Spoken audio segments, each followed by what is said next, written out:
সবাইকে ফিয়াদা টকারে আরও একবার স্বাগত। আমার মাথায় না একটা জিনিস খেলে না, বা আমি হিসাবটা মেলাতে পারি না। অনেকেই আছে যে একেবারে বিয়ের দিন, বিয়ের আসর থেকে পালিয়ে যায়। কেন বাবা?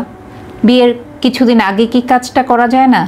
তবে আমি একবারও বলছি না পালিয়ে যাওয়ার কথা বা পালিয়ে যাওয়াটা উচিত বা পালিয়ে যাওয়া ভালো, এই বিষয়ে আমি যাচ্ছি না। আমার শুধু প্রশ্ন হলো, তিনি যে কাজটি করছেন, এনে বুঝে করছেন বা যেভাবেই করছেন, গুনে গুনে ঠিক বিয়ের দিনটাতেই কেন, বিয়ের আসর থেকে কেন?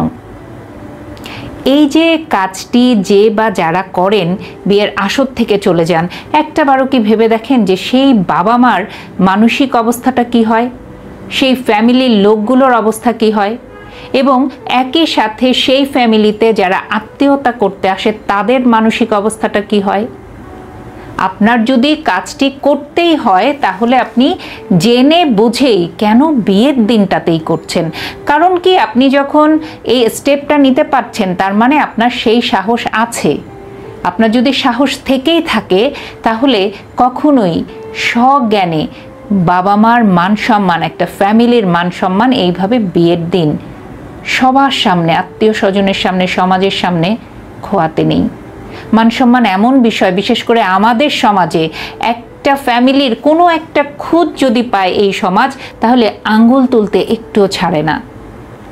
আপনি হয়তো আপনার ভালো লাগার জন্য, ভালো লাগার মানুষটিকে বেছে নেওয়ার জন্য এরকম একটা সিদ্ধান্ত নিয়ে চলে যান, কিন্তু পরবর্তীতে যারা সেই ফ্যামিলি মেম্বার তারা কতটা সাফার করে সেটা কি আপনি কখনো ভেবে দেখেন?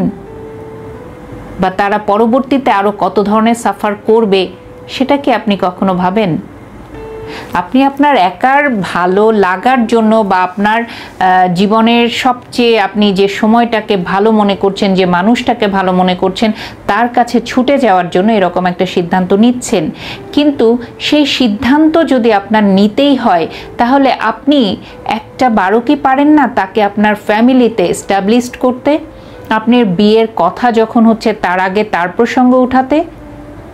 ছেলে মেয়ে উভয়ই যারা সম্পর্কে থাকেন বা আছেন তারা কখনো এই কাজগুলো করবেন না। যেরকম ভাবেন বিয়ের আসর থেকে উঠে চলে যাবেন, এরকম সুইসাইডাল ডিসিশন আপনারা নিতে পারেন না। কারণ এই ডিসিশনে ক্ষতি হচ্ছে আপনার পরিবার, সেই সাথে আপনার সাথে যারা নতুন একটা রিলেশনে যাচ্ছিল সেই ফ্যামিলিও।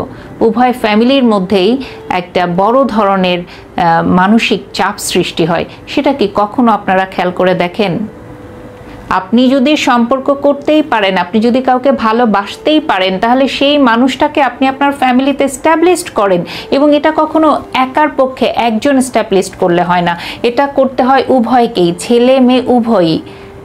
একটু একটু করে, একদিনে কখনো কোনো কিছুতে আপনি সাকসেস হবেন না। আপনার সময় লাগবে। আপনি একদিন তার কথা বলেন, 2 দিন তার কথা বলেন, 3 দিন বলেন, আস্তে আস্তে আস্তে আস্তে সময় নিয়ে তাকে আপনি আপনার ফ্যামিলিতে প্রতিষ্ঠিত করেন।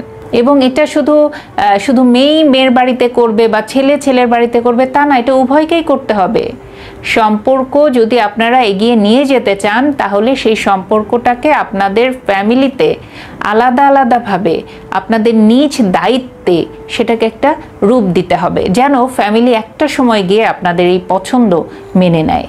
আর এই কাজ যদি করতে নাই পারেন তাহলে একেবারে বেছে বেছে গুনে গুনে বিয়ের দিনটাকেই আপনারা বেছে নেন কেন, যে সেই আসর থেকে উঠে চলে যেতে হবে?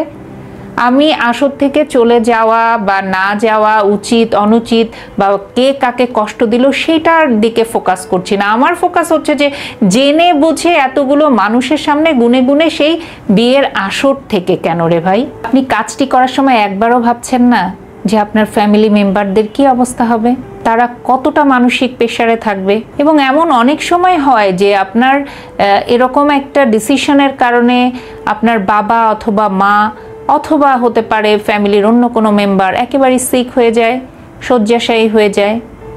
তো এই মানুষগুলোর কথা আপনি একবারও ভাববেন না? আপনি বলতে পারেন যে তারা কি আমার কথা ভাববে না? আপনি বোঝান তাদেরকে। আপনার কথা ভাবতে হলে তাদেরকে ভাবাতে হবে, সেই সিচুয়েশন আপনার মেক করতে হবে। আপনার সিচুয়েশন কেউ এসে তৈরি করে দিবে না, সিচুয়েশন নিজেকেই তৈরি করে নিতে হয়। পরিবেশ সবসময় অনুকূলে থাকে না, পরিবেশ অনুকূলে করে নিতে হয়। আপনি যদি আসর থেকে চলে যাওয়ার হিসাবটা গুনতে পারেন হিসেব নিকেশটা তো আপনি করেই তো আসর থেকে চলে যান। তাহলে আগে থেকেই আপনার সেই ভালো লাগার মানুষটিকে পরিবারের মধ্যে সুন্দরভাবে রিপ্রেজেন্ট করার সেই হিসেবটা কেন কষেন না? তো আপনার সম্পর্ক বা আপনার ভালোবাসার মানুষটিকে যদি এস্টাবলিশ করতে হয়, সেটা আপনাকেই করতে হবে। আপনার কাজ অন্য কেউ করে দিতে পারবে না। আপনাকেই ভেবে চিনতে ওয়ে বের করতে হবে কিভাবে সেটা আপনি আপনার ফ্যামিলির মাঝে প্রতিষ্ঠিত করতে পারেন।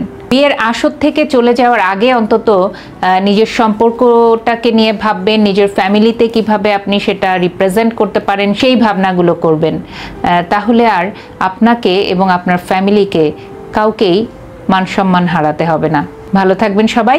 আবারও নতুন কোনো বিষয়, নতুন কোনো কথা নিয়ে খুব দ্রুত ফিরে আসবো। চোখ রাখবেন ফিয়াদা টকারে।